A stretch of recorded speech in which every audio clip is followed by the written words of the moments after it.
What did you say, thoughts? Yeah. Oh, well, we certainly didn't play to our capabilities or wasn't very, not efficient on the mound, not near as competitive at the plate as we have been, and obviously a disappointing night for us.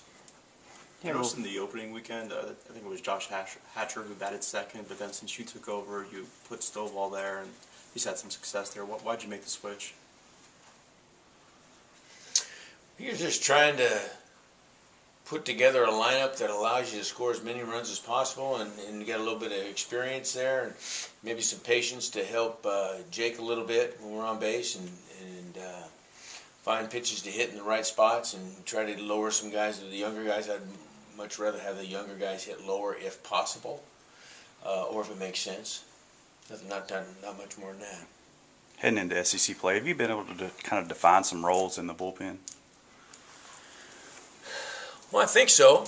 I think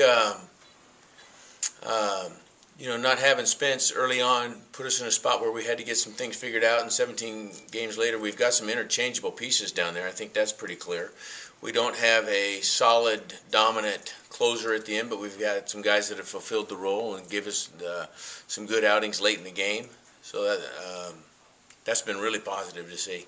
I think Gordy, Keegan, JP, Denver, all those guys have been able to pitch well at times late in the game, and so those parts will be a little bit interchangeable depending upon right or left or what time of the game that we go and get them. But we don't have any hard and fast roles down there yet. When will we see Zane Stevens? I don't know when you're going to see Zane Stevens.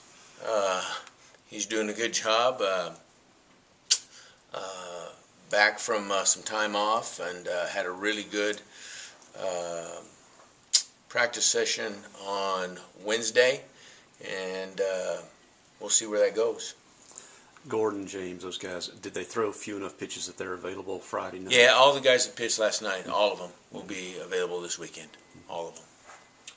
Pilkington's strikeout to walk ratio, I think, is something absurd, like 35-1.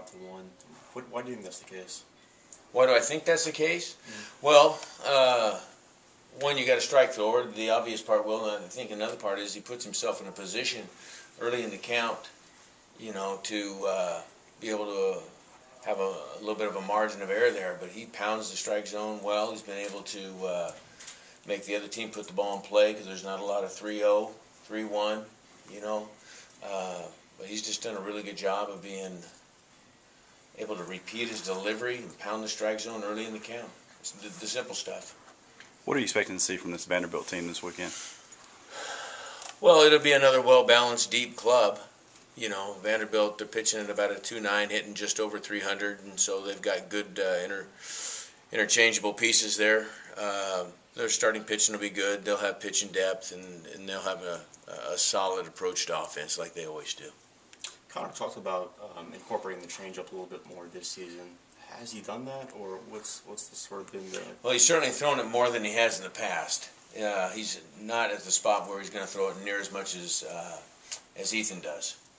But the last 2 weeks, the ball's coming out of his hand much more, much cleaner, much more confident, and a lot of times, that changeup needs to show up 2-0, 3-1. And he's not doing a lot of that, so we haven't had to use it as much as you might think.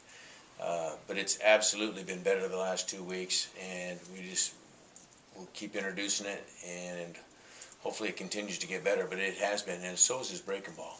Both of those off-speed pitches are much better than they were a year ago, dramatically so. Certainly much better than they were a month ago. I know he's probably better to ask this question than you are, but what's his level of confidence with those pitches as opposed to last year? Well, he would be better to ask than me. But I think pretty clearly that it's improved.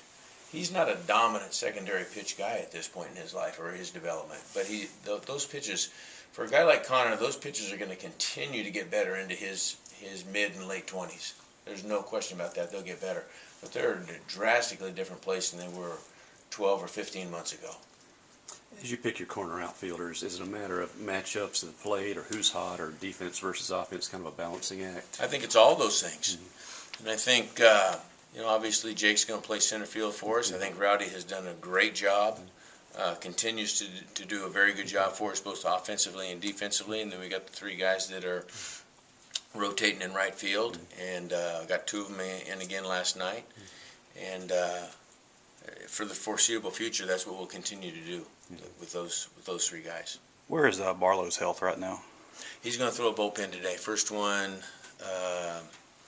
probably in 3 weeks.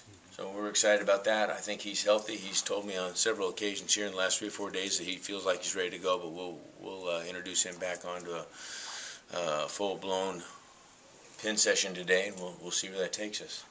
How's Kelbro coming along at this point? He's healthy. Yeah, he threw again in a practice live situation on Wednesday and is making progress. Rodney Jordan, I think, was like 4th or 5th in slugging for you guys. Is that something that you guys expected out of this year? No, I don't think so. But we're happy to keep him hitting where he is. At this point in time, not thinking about moving him. And really pleased that he's playing as well as he is.